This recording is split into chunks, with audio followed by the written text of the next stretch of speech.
شادی ایک خوشی کا موقع ہے، ایک پاکیزہ رشتہ ہے جسے اسلام نے عبادت قرار دیا ہے، لیکن افسوس کے ساتھ کہنا پڑتا ہے کہ آج ہماری شادیاں عبادت کم اور نمائش زیادہ بنتی جا رہی ہیں۔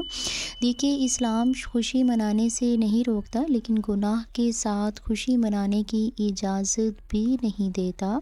یاد رکھیے گا کہ شادی ایک دن کی خوشی نہیں بلکہ پوری زندگی کا فیصلہ ہوتا ہے۔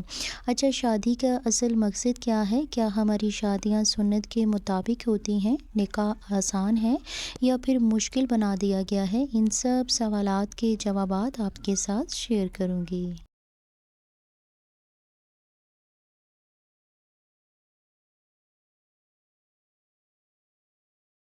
جی، السلام علیکم ورحمۃ اللہ وبرکاتہ۔ کیسے ہیں آپ سب لوگ؟ امید کرتی ہوں کہ آپ سب خیر و عافیت سے ہوں گے، اور الحمدللہ میں بھی ٹھیک ٹھاک ہوں۔ کیا ہماری شادیاں واقعہ ہی سنت رسول صلی اللہ علیہ وآلہ وسلم کے مطابق ہیں یا نہیں؟ تو دیکھیے، شادی کا اصل مقصد کیا ہے؟ تو دیکھیے، اسلام میں شادی کا اصل مقصد صرف خوشی منانا نہیں ہے، بلکہ پاک دامنی، سکون قلب، ایک دوسرے کے حقوق کی ادائیگی اور اللہ کی رضا حاصل کرنا ہوتا ہے۔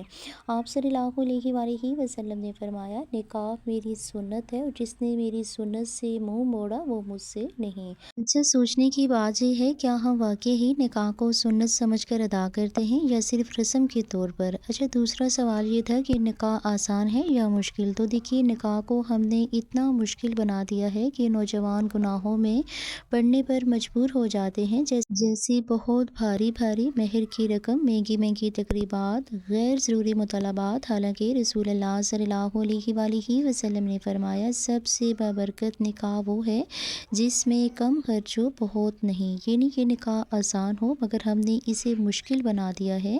اچھا، شادی کی تقریبات میں غیر اسلامی رسومات ہوتی ہیں، جیسے مائیوں وغیرہ، مہندی میں گانا بجانا وغیرہ، یہ سب کچھ عام سے عام ہوتا جا رہا ہے۔ اچھا، سوال یہ پیدا ہوتا ہے، کیا یہ سنت رسول صلی اللہ علیہ وآلہ وسلم سے ثابت ہے؟ اسلام خوشی منانے سے نہیں روکتا، ٹھیک ہے، لیکن گناہ کے ساتھ خوشی منانے کی اجازت بھی نہیں دیتا۔ اچھا، شادی کی تقریبات میں سب سے زیادہ جس چیز کو نظر انداز کیا جاتا ہے وہ ہے پردہ، یعنی غیر محرم کا آزادانہ میل جول پر اتنا بناؤ سنگار کے ساتھ تصویریں لینا، سوشل میڈیا پر نمائش کرنا۔ حالانکہ اسلام ہمیں حیا اور پردے کی تعلیم دیتا ہے۔ آپ صلی اللہ علیہ وآلہ وسلم نے فرمایا، حیا ایمان کا حصہ ہے۔ افسوس کے ساتھ کہنا پڑ رہا ہے کہ ہم شادی کے دن ایمان کو ایک طرف رکھ دیتے ہیں۔ اچھا، پھر دوسرا مسئلہ فضول خرچی میں دکھاوا یہ بھی ہوتا ہے، جیسے حال کتنا مہنگا ہے، کھانا کیسا ہونا چاہیے، لباس کتنا قیمتی ہے، جبکہ قرآن پاک میں اللہ پاک فرماتا ہے کہ فضول خرچی کرنے والے شیطان کے بھائی ہیں۔ پھر ایک اور اہم مسئلہ یہ بھی ہے کہ اسلام میں جہیز کا کوئی تصور نہیں، جہیز نہ سنت ہے اور نہ ہی فرض۔ بیٹی کو بوجھ سمجھنا اور والدین پر دباؤ ڈالنا یہ ظلم ہے، معاشرتی بیماری ہے اور غیر اسلامی عمل بھی ہے۔ رسول اللہ صلی اللہ علیہ وآلہ وسلم نے اپنی بیٹی حضرت فاطمہ رضی اللہ کی شادی میں سادگی کو اختیار فرمایا۔ اچھا، شادی سنت کے مطابق ہوتی ہے نا، تو وہاں سکون بھی ہوتا ہے، رزق میں برکت بھی ہوتی ہے اور پھر رشتوں میں محبت بھی پائی جاتی ہے۔ اور جہاں دکھاوا، گناہ ہو، بے پردگیاں ہوں، نمائش ہوں، وہاں لڑائیاں، پریشانیاں اور بے سکونیاں عام ہو جاتی ہیں۔ آخر میں بس اتنا ہی کہنا چاہوں گی کہ نکاح کو آسان بنائیں، فضول رسومات سے بچیں، پردے اور حیا کو اپنائیں، سنت کو اپنی شادیوں میں زندہ کریں۔ یاد رکھیں کہ شادی ایک دن کی خوشی نہیں بلکہ پوری زندگی کا فیصلہ ہوتا ہے۔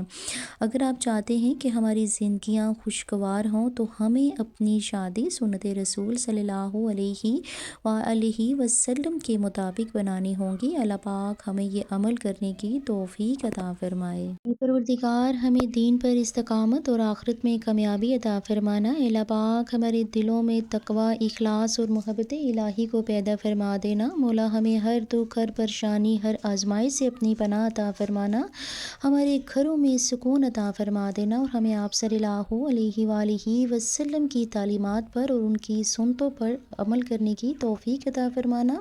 آپ سب کا بہت شکریہ۔ چینل پر نئے ہیں تو سبسکرائب کرنا نہ بھولیے گا۔ اگر ویڈیو اچھی لگی ہو تو لائک اور شیئر کرنا نہ بھولیے گا۔ اجازت دیجیے گا، فی امان اللہ۔